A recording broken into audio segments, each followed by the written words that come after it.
الحمدللہ، تمام تعریفیں اللہ کے لیے جو رحمان و رحیم ہے، اور درود و سلام نازل و خاتم علیہ السلام پر اور آپ کے اصحاب پر۔ بزرگان دین، عزیز نوجوانوں، عفت ماہ پردہ نشین خواتین اور پیارے بچوں، السلام علیکم ورحمۃ اللہ وبرکاتہ۔ عزیزان محترمات، مختصر سی نشست میں مختصر سی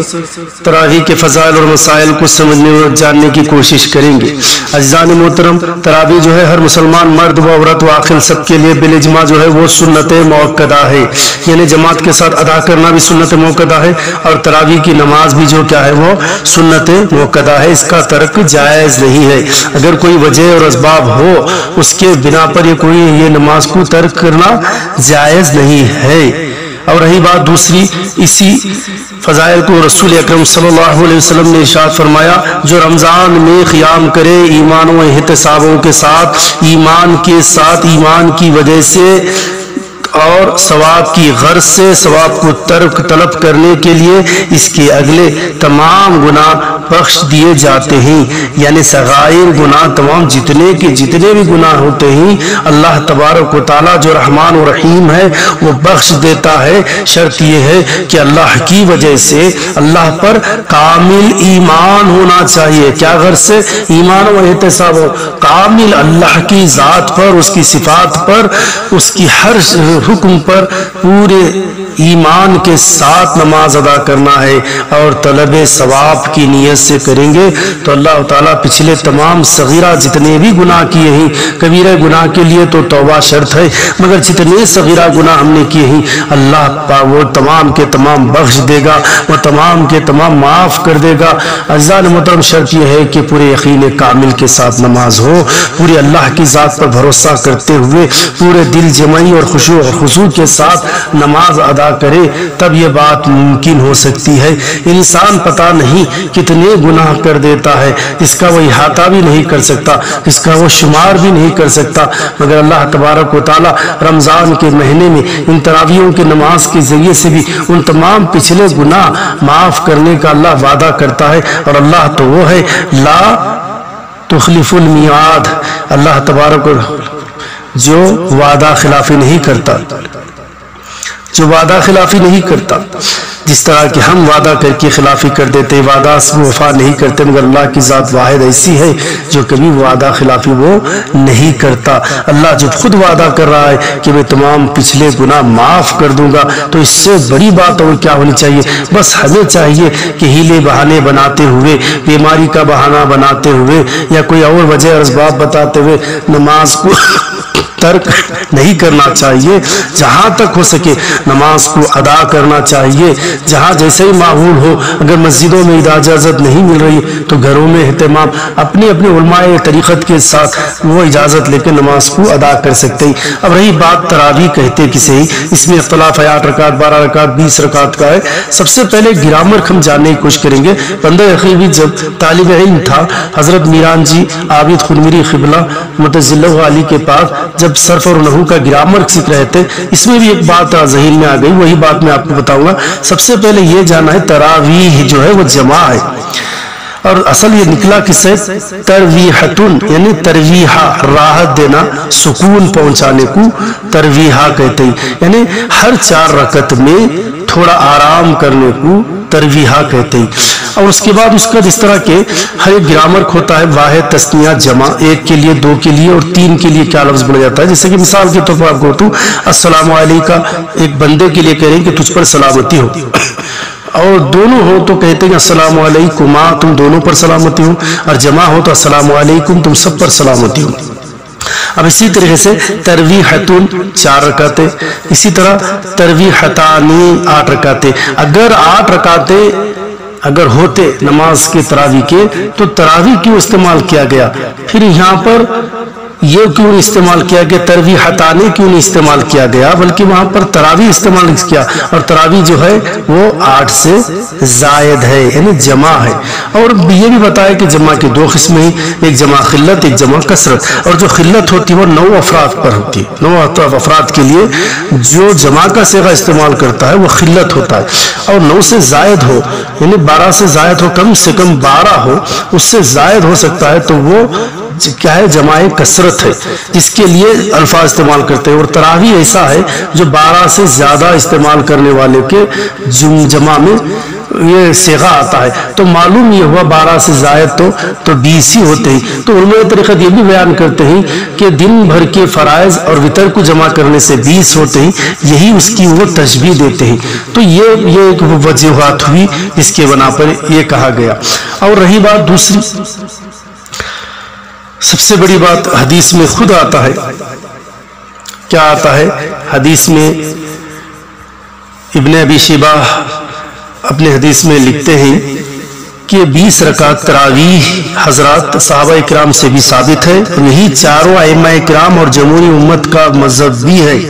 تو آپ نے کلیئر کر دیا کہ یہ بات کہ یہ چاروں ائمہ اکرام ابو حنیفہ، ابو شافعی، مالکی، حنبلی رحمۃ اللہ علیہ جو ہے، ان کے تمام کے پاس بھی کیا ہے، تمام مذاہب میں بھی اور جمہوری علماء کے پاس بھی 20 ہی رکعت ہے۔ اور سب سے بڑی دلائل میں آپ کو بتاؤں، سب سے بڑی دلائل یہ ہے کہ مہدی آخر زمان، وہ مہدی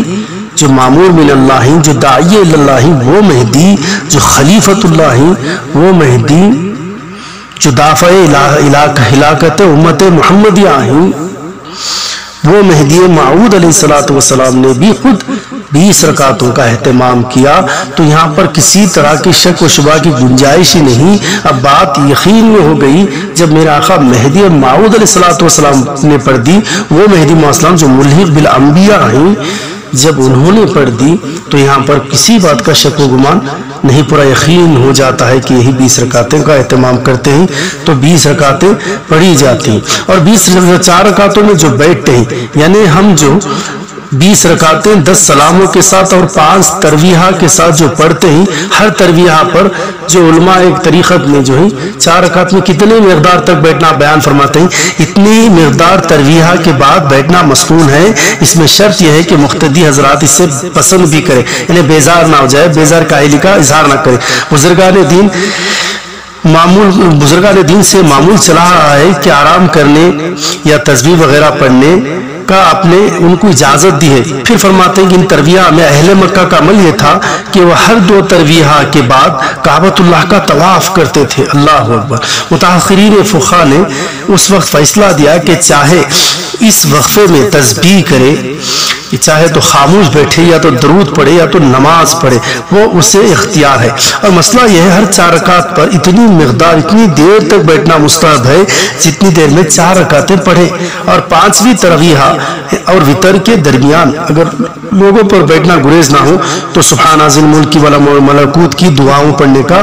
اہتمام آپ نے کیا ہے۔ تو یہ بتاتے تو، اور سب سے بڑی بات یہ ہے کہ ہمارے قوم مہدویہ میں ہر 2 رکعت میں جو دعائیں تسبیح پڑھی جاتی ہیں، اللہ اکبر اللہ اکبر، جس میں خالص اللہ کی ہم، اس کی بڑائی، اس کی تعریف، اس کی کبریائی بیان ہوتی ہے، توبہ و استغفار ہوتا ہے، پھر دعا ہوتی ہے۔ کیا بہترین دعائیں ہیں جس میں اللہ کی صفات کو بیان کیے جاتے ہیں، اس کی ذات کو بیان کیا جاتا ہے۔ یا کریم المعروف یا قدیم الاحسان احسن الینا باحسانک القدیم بفضلک العظیم، یا کریم یا رحیم یا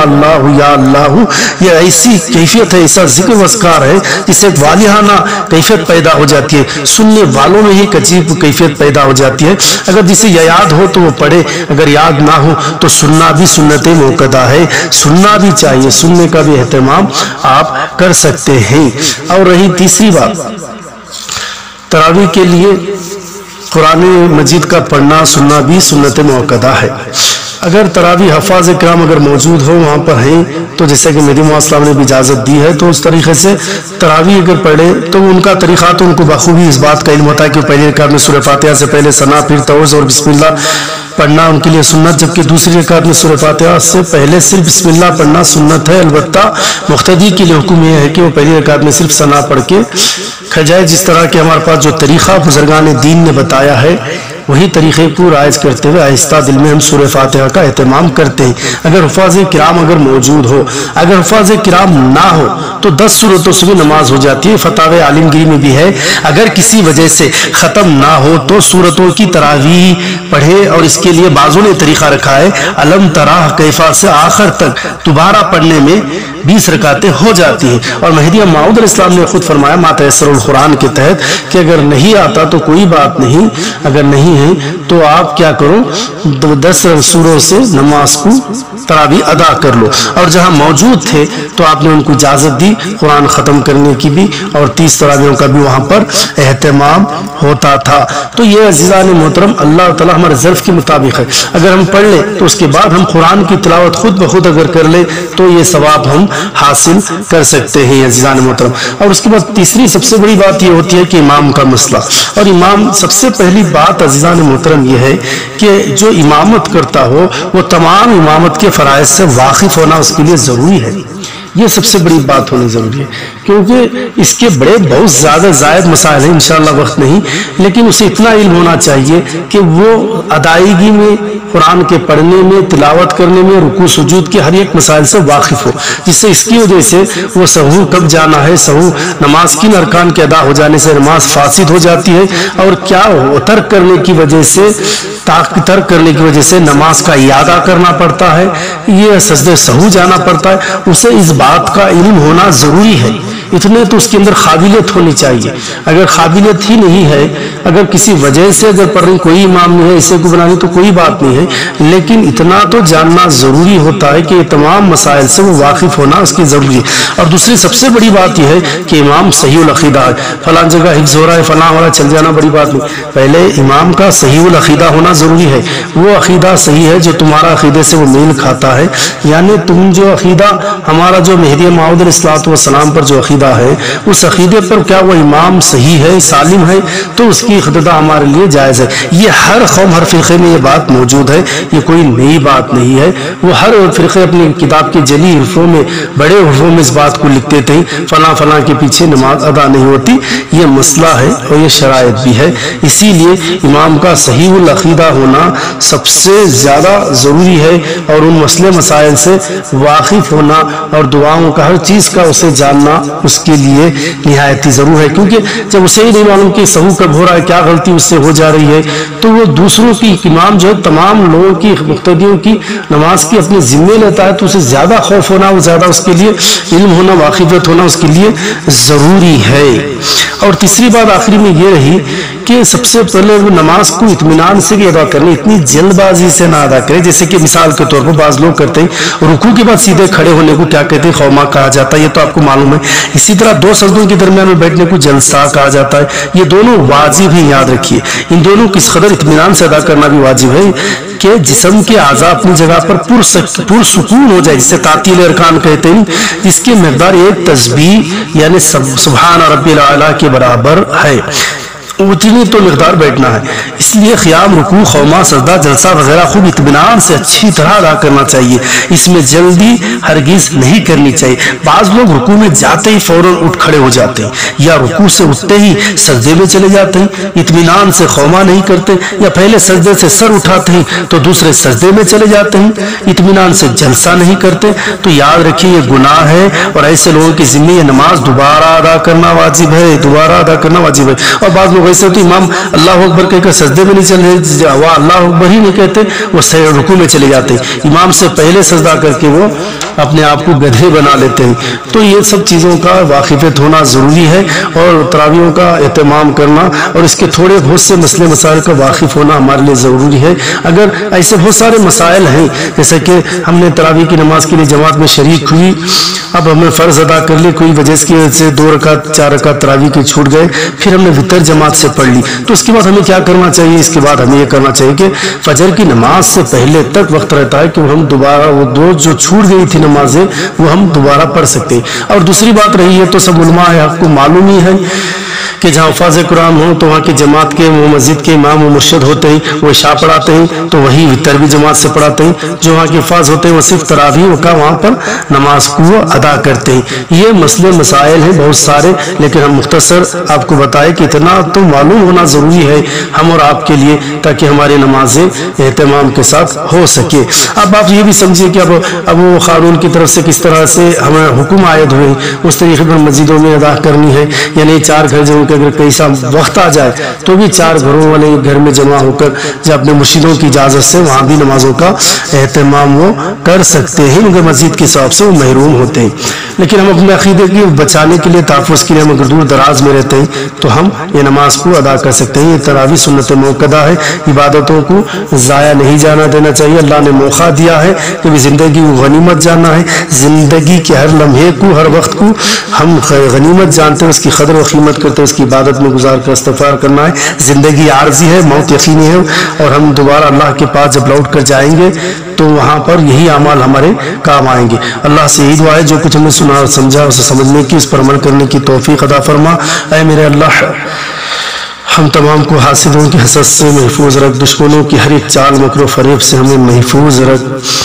اے اللہ، ہر زمینی اور آنے والی بلاؤں اور مصیبتوں سے ہمیں سامنا کرنے کی، اور اس وقت میں تو ہماری حفاظت فرما، اور جو کچھ ہم نمازیں کر رہے ہیں، نمازوں کا ارادہ کر رہے ہیں، اسے تو پورا فرما، اور آنے والے ماہ رمضان کا ہم دل جوئی کے ساتھ، خشوع اور خضوع کے ساتھ اس کا جو استقبال کرتے ہوئے پوری عبادتوں کو ہم لوازمات کے ساتھ ادا کرنے کی اللہ نے توفیق عطا فرما۔ وآخر دعوانا الحمدللہ رب العالمین۔